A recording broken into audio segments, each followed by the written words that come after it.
Hello again, everyone, and thank you so much for joining us for this Wednesday's edition of Alaska Weather on the second day of March 2022. I'm David Percy. Up first, we've got hazardous weather graphic. Only one area illuminated in the state, and that's the eastern Aleutians, Umac, Unalaska Islands, Nikolsky to Dutch Harbor, and Unalaska. That's high wind watch out that kicks into effect sometime tomorrow afternoon, Thursday afternoon, continues through at least into Thursday night through the evening, possibly longer, and that's for the incoming storm that's expected to bring wind gusts from the southwest to 75 miles per hour in that area.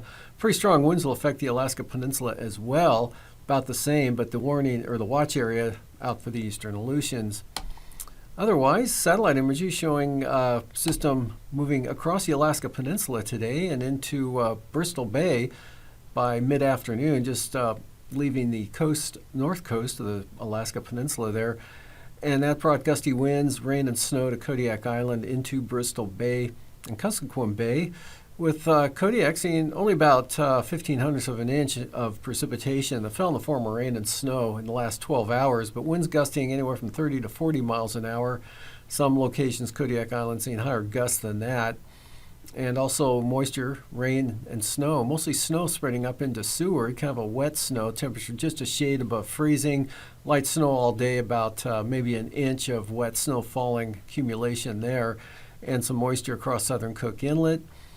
And breaks behind the system over the Alaska Peninsula, some showers in the eastern Aleutians, and then widely scattered isolated showers over the Adak-Atka area, some clearing periods of low pressure north of the Aleutians there, and west of the Pribilos really not affecting anyone. And that band lifting north of the Pribilos very weak.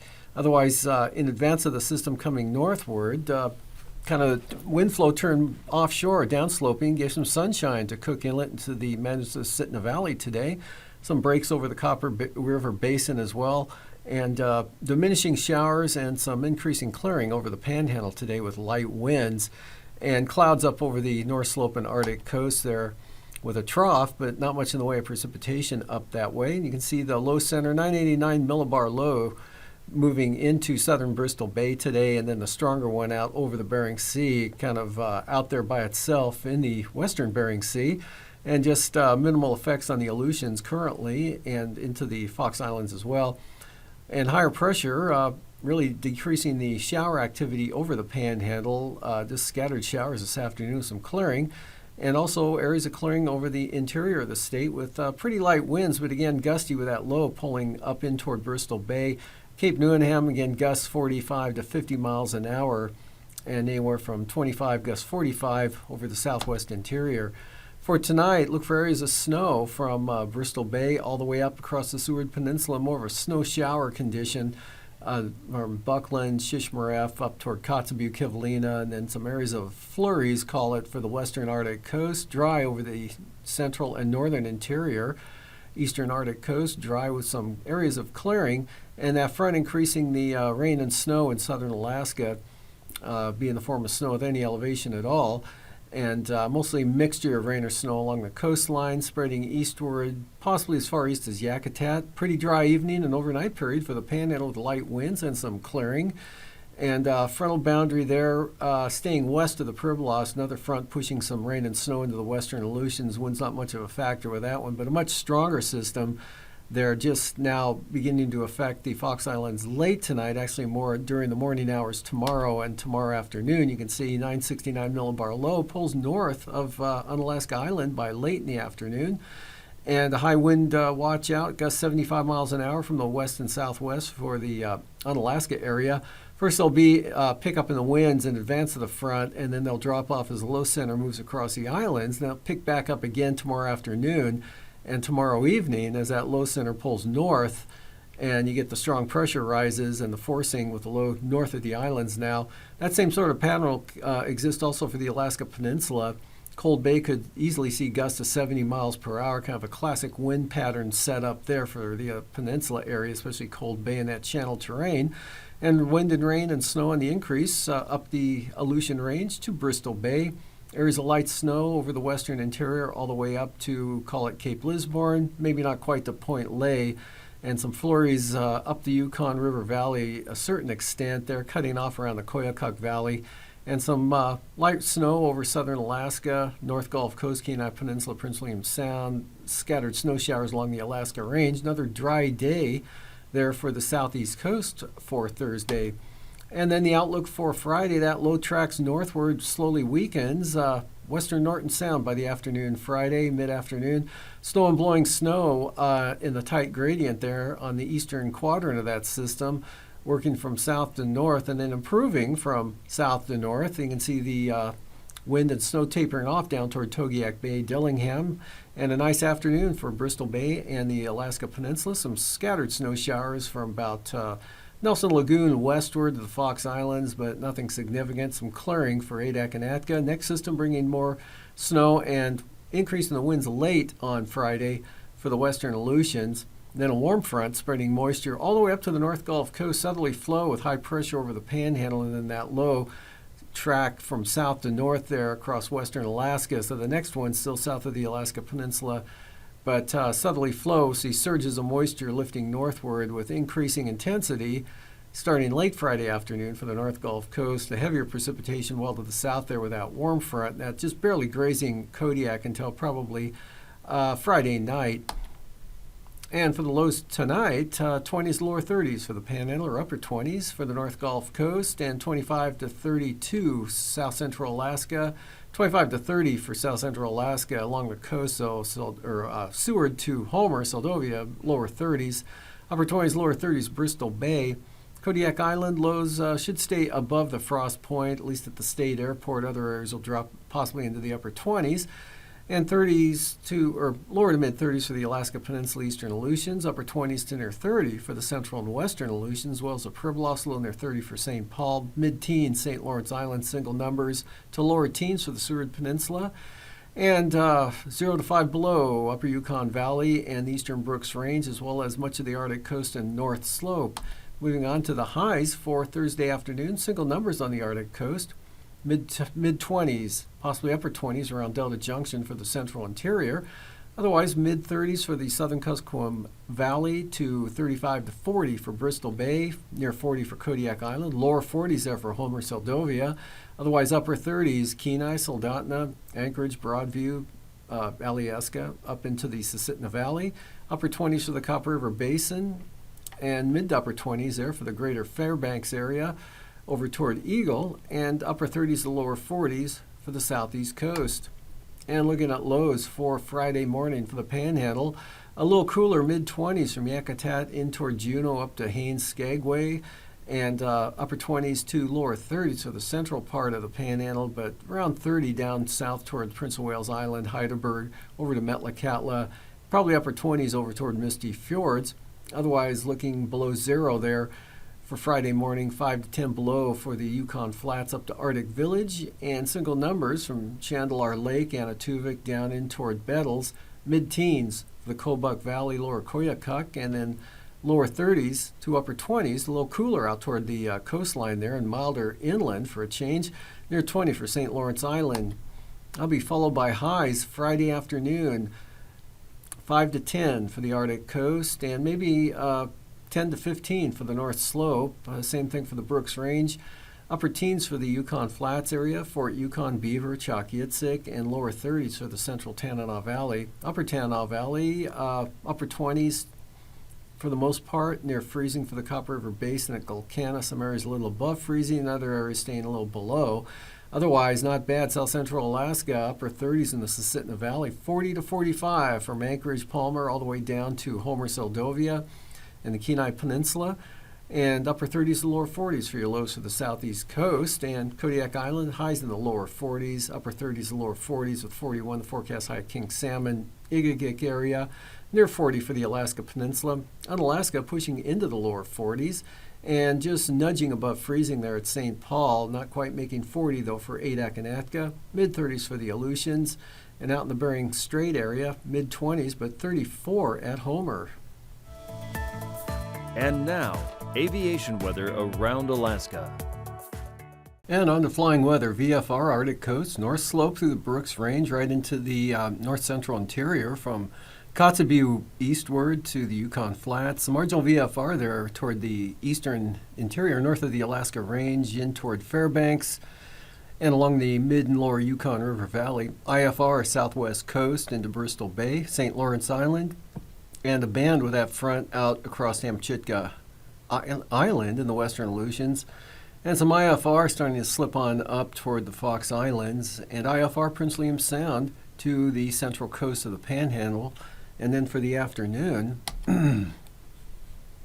we've got IFR along the Panhandle coast, but VFR over the inside waters.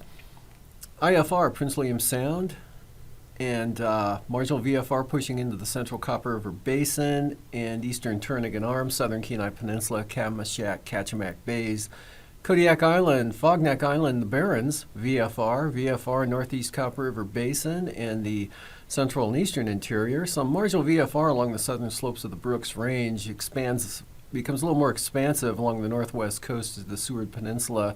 IFR northern Bering Sea, Yukon Delta, right down to the Pribilofs and the Fox Islands, and along the frontal boundary there into Adak, but just west of Atka, still VFR through the afternoon. VFR for the north slope out to the Arctic coast. VFR holds up north there for the Arctic coast north slope. Some areas of marginal VFR along and south of the Brooks Range, and then a band of IFR from Kuskokwim Bay across Togiak into the Cook Inlet area, Kuskokwim Valley, and the southern Kenai Peninsula into western Prince William Sound, Kodiak Island IFR, marginal VFR for the eastern North Gulf Coast, and marginal VFR also for the western Panhandle, east side VFR. And for the afternoon, band of IFR there from the western Arctic coast, Point Hope, Cape Lisburne, on down to Kivalina, and into the western Brooks Range, southward across the Kobuk Valley, into the northern Kuskokwim Valley, right on down across the Alaska Range into Cook Inlet, extending down to Kodiak Island, all of the North Gulf Coast, Gulf of Alaska, pretty much IFR into the north coast there, the Panhandle, marginal VFR for the central and southern coast, but the inside channels looking pretty good, VFR, and then VFR also for the Aleutian Range and most of the Alaska Peninsula, Adak, Atka, Nikulski, Unalaska, all VFR. Passes marginal VFR for Anatuvik, Adigan occasionally marginal, and Lake Clark and Merrill mostly marginal for the day and rainy, marginal VFR for Thursday, windy marginal VFR, Isabel marginal VFR, and Mentasta occasionally marginal. Tanita optimistically VFR from start to finish, and for Portage marginal VFR, possible IFR eastern entrance, and for Chilkoot and White, marginal VFR. For those freezing levels at the surface, south of St. Matthew Island, but north of St. Paul Island, then angling back down to Shimianatu, 2,000 feet south of the Aleutians and well south of the Gulf of Alaska. Icing, some considerable moderate rime icing with upper level feature kicking northeastward, could pull into the eastern Kenai Peninsula, western Prince William Sound. More significant icing, though, better chance of considerable moderate, even a risk of isolated severe for the Alaska Peninsula to the Fox Islands. Otherwise, light to isolated moderate, rime or mixed icing for the west coast areas, pushing inland a little bit and out over the western Aleutians. Jet stream, trough of low pressure, extending southeastward, couple of centers there from the Gulf of Alaska to south of the Queen Charlotte's, giving southerly to southwest flow, not too strong wind to the Panhandle, westerly 70 to 80 knots across southwest Alaska. And the main jet, though, south of the Aleutians, 9,000 feet, stronger winds at this elevation with that rather potent low coming just north of Unalaska Island, so 50 to 65 knot winds south-southwest across the Alaska Peninsula, south 40 over the western interior areas, and down to 3,000 feet. Pretty good winds around that southeast Bering Sea low.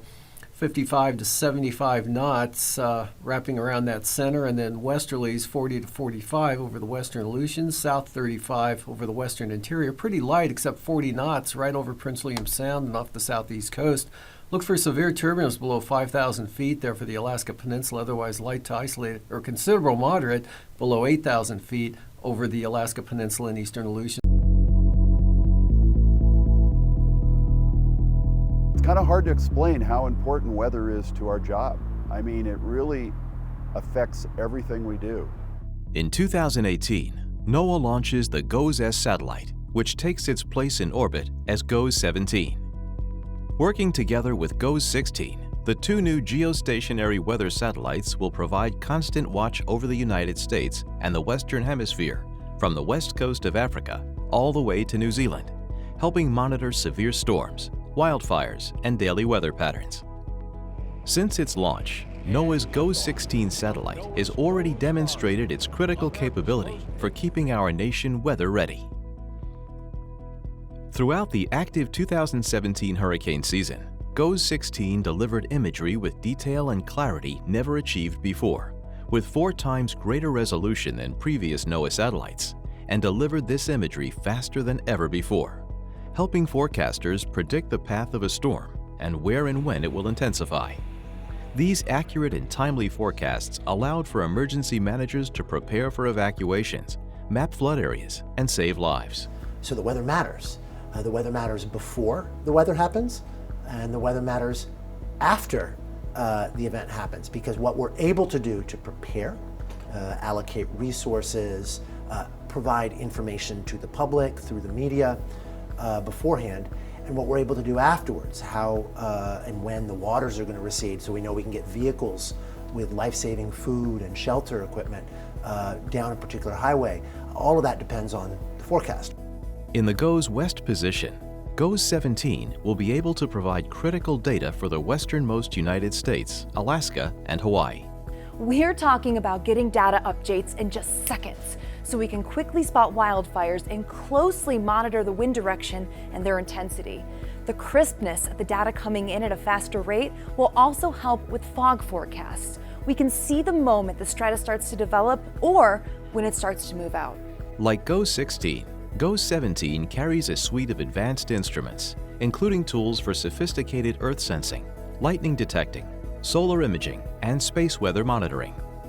As an equal partner in the sky, GOES-17 will expand coverage of the advanced baseline imager technology across the Pacific Ocean, allowing meteorologists and local officials to see severe weather systems developing in real time. So instead of seeing something, say, this large, that as you zoom in actually gets kind of blurry, you're actually going to see something that is much more detailed. In its GOES West position, GOES-17 will be able to monitor conditions in the western U.S. like wildfires, coastal fog, and atmospheric rivers when storms from the Pacific dump heavy rain and snow over the western U.S. GOES-17 will have a major impact on fighting wildfires in California. Up-to-the-minute information and crisp detail allows forecasters to spot fires faster than ever before, even before the first 911 calls come in, and to better track and predict the path of large, dynamic, and dangerous fires. It's amazing to see what we can get and at the level of detail and the speed that we can get the information down into the ground that makes our decision-making way more accurate. With a view of the Pacific Ocean, GOES-17 will also provide a critical eye over shipping lanes vital to the U.S. economy, protecting cargo and passenger vessels from dangerous ocean storms. GOES-17 will also provide a high-definition view over Alaska, resulting in better weather forecasts and improved monitoring of sea ice, wildfires, and volcanic ash. The advanced baseline imager on GOES-17 can distinguish between clouds, sea ice, and snow cover, a critical need during Alaska's dark, cloudy winter months. GOES-17's geostationary lightning mapper monitors lightning flashes, including the in-cloud lightning most prevalent in severe storms, helping forecasters determine when a storm is forming, intensifying, and becoming more dangerous.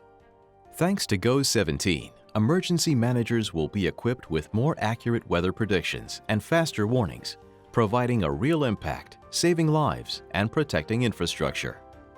Watching over Earth from 22,300 miles above, GOES-S will provide vital data to our weather-ready nation.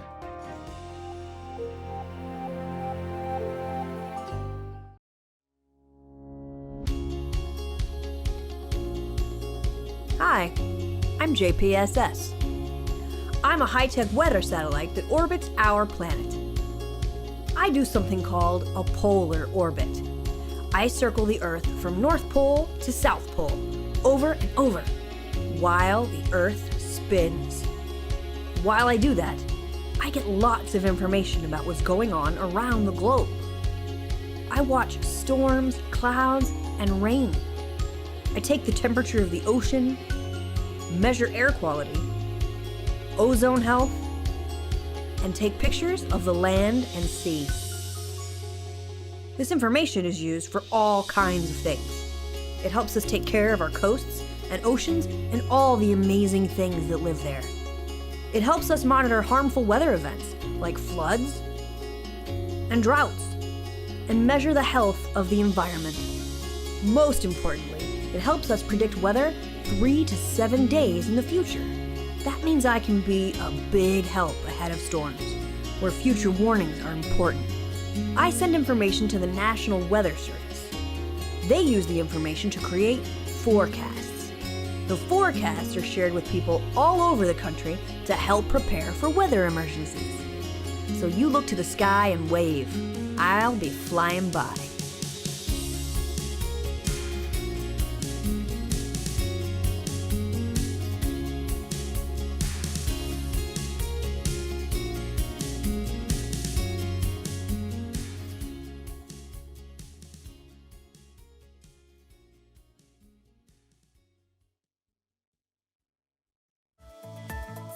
And now, marine weather around Alaska.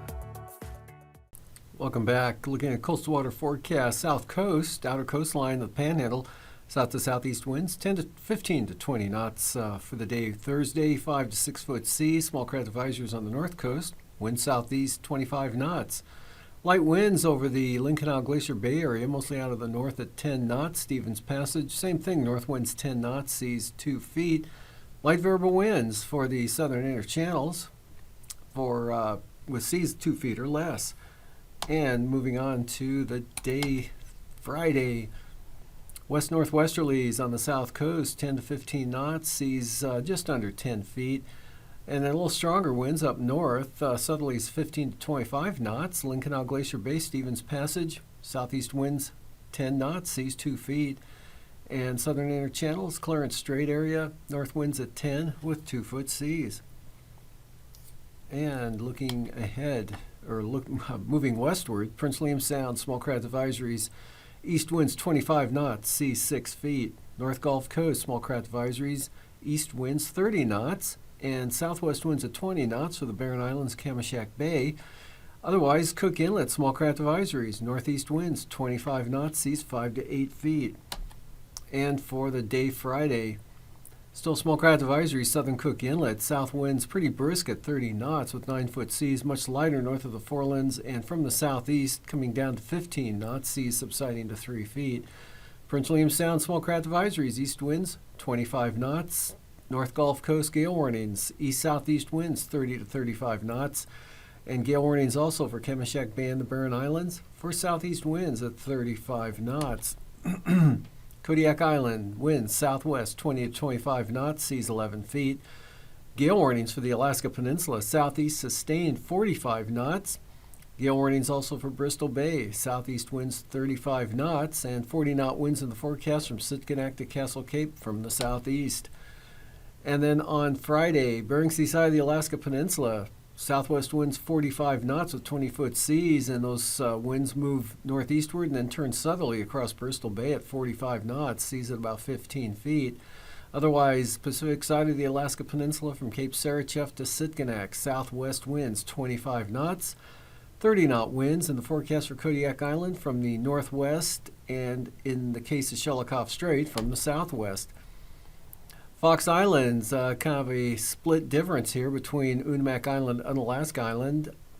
And whichever side of the island you're on, we've got 45 to 50 knot winds in the forecast for Unamac Island, or for Unalaska Island, northwest 40 to 45 knots for Unamac Island. AKwx, northwest 20 to 30 knots. Small craft advisories, western Aleutians, west-southwest at 25. And then for Friday, from Shimei to Kiska, southeast winds 30 knots. Gale warnings from Chitka Island, south 35 knots. Gales also in the forecast for AKwx on Friday, southwesterlies 35 to 40 knots. Small craft advisories for the Fox Islands, southwest winds 25 knots. And the southwest coast got gale warnings south of Nunivak Island. East winds 35 knots, northeast 30 for the Pribilofs, and brisk wind advisories for St. Lawrence Island, winds northeast at 25. Those turn north at 25 for St. Lawrence Island, and west 30 knots for the Yukon Delta coast. Good gales on the Kuskokwim Delta coastline, southwest 45 knots, seas just a shade over 20 feet. Small craft advisories for the Pribilofs and St. Matthew Island. 10-knot winds, mostly from the east for the entire stretch of the Arctic coast, all the way down to Cape Thompson to Wales, east winds at 20 knots. And for the day Friday, central and eastern Beaufort Sea coastlines, east winds 15 knots, west side, northeast at 15 knots. 20-knot winds from Cape Thompson to Cape Beaufort from the northeast, and Cape Beaufort to Wales, brisk wind advisories, northeast winds 25 knots. For tonight, low pressure moves northward and slowly weakens over the southwest interior. Just east of the southwest coast, front brings snow and rain and snow into southern Alaska tonight, changing to showers for Kodiak Island and fair up over the north and northeast interior, as well as the Panhandle. Next system bringing strong winds, rain, heavy at times, areas of rain and snow showers over the central Aleutians, spreading into Bristol Bay late in the day. And then that system moves northward to Norton Sound with snow and blowing snow over the western interior. And that will continue to move northward and slowly weaken over the northwest coast on Saturday. Thank you for joining us, and we'll see you again tomorrow. These forecasts are for planning purposes only. Call 1-800-WX-BRIEF for a formal pre-flight briefing. Always file a flight plan before you go flying. The U.S. Coast Guard Auxiliary urges you to leave a float plan with a friend or the harbor master before you go boating.